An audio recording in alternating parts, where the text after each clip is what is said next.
Nagsimula na magsilipatan ng mga PBA players na to patungo sa MPBL. Mga PBA players na nasasayang lang ang talento dahil di masyadong napapakinabangan sa PBA. At ang sabi, maliit din daw ang kanilang sinasahod. At kaya may isang franchise na ibebenta na lang in the future dahil ang prangkisang to lumiliit ng tsansa na makipagkompetensya dahil sa financial status at na bagong interes. Ang prangkisang to nga raw ay magiging next Terra Firma Jeep sa PBA. Tara, pag-usapan agad natin.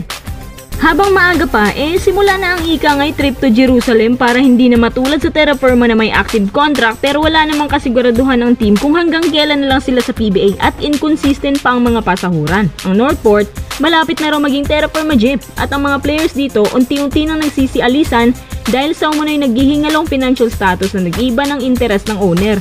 Sa katunayan, dati ko na tong sinabi sa inyo, kaya hindi ko masisisi ang mga players na umalis na lang dahil ayaw rin nilang matulad sa mga players na Terra Firma. Gaya na lamang ni Alin Bulanadi na kakasign lang sa MPBL. Base sa pinapakita ng larawang to, mukhang matagal na nakaplanong pag-alis ni Bulanadi dahil may ilan daw sa kanila dyan ang matagal na nakabuntot sa kanya. Actually, kahit nung nasa San Miguel pa si Bulanadi, nandyan na yan pero hindi lang muna lumipat dahil baka magiging okay ang stint niya sa Northport pero mas lumala lang. Kaya pagkatapos ng Philippine Cup, kumasa na siya sa offer ng Pangasinan Heatwaves. At napagalaman din namin na nag-expire na rin palang kontrata niya nung mga nakarang araw lang at hindi na hinintay ang contract extension niya sa Northport. Bilang isang shooting guard, siya na lamang ay nagka-coverage ng 6.2 points, 1.3 rebounds at tumitira ng up to 34% field goals, 26% sa 3-point line. Pero mataas naman na porsyento sa free throw. Dahil hindi naman siya lubos na ginagamit, kaya ito lang yung mga nakukuha niya. Pamilyar na siya sa game style ng MPBL dahil nakapaglaro naman siya noon sa Basilan. Pangalawa si Gio Alalon. Ang kontrata ni Giovanni mag-i-expire na ngayong buwan ng Agosto at ayon sa Spin, naghihintay na lang daw si Gio na matapos ang contract niya sa susunod na buwan para finally makapaglaro na ng malaya sa MPBL. At gaya ni Bulanadi, hindi na rin daw niya hihintayin na magkaroon ng another deal ang NP sa kanya. Aminado kasi si Gio na mas gusto niya ang street game style basketball kumpara sa mga commercial leagues, kaya nga hirap ding tanggihan ni Gio ang mga nasa ligang labas niyang kasama. Anyway, si Gio ay malaya na makakalabas gaya ni Mactalio pero yung kalibre ni Gio pang PBA talaga.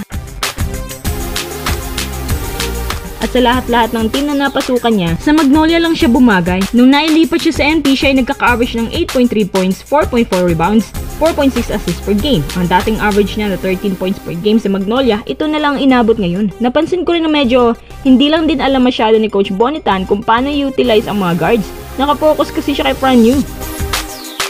Pangatlo natin, si Joshua Monson. Of course, wala namang offer sa kanya mula sa MPBL. Pero si Monson pinagka-interesan daw ng Ginebra at TNT. Most probably ang TNT dahil sa dami ng mga injury-prone players nila ngayon. At magpapakawala din daw sila. At siya po ay isa sa mga tinutukoy ng source namin na ipapalit daw sa isang promising guard plus isang future second pick.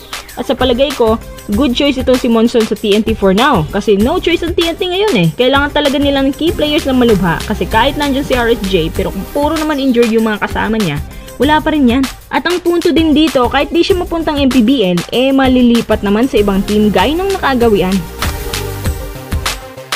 Kung ikaw ay nasa coaching staff ng NP, gaganahan ka pa bang lumaban yan?